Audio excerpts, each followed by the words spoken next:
how to read your soil without a lab. Not every grower has access to a soil lab, and the truth is, you don't always need one. Your eyes, hands, nose can tell you more about soil health than any report ever will. Today, I'll show you how to read your soil. No lab, no spreadsheet, just observation and understanding. Start with your senses. Dig down and grab a handful of soil. If it's crumbly, earthy, and rich with structure, you're looking at active biology. If it's tight, sticky, or smells sour, biology is missing in action. That sour smell, that's anaerobic stress, oxygen-starved microbes calling for help. These aren't just surface signs, the field indicators you can see and feel.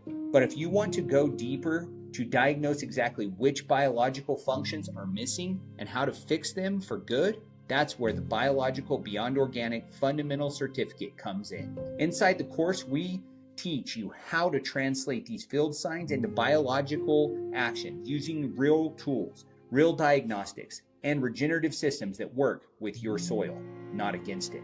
Join us and start reading your soil like a pro, because when you can see biology, you can lead regeneration.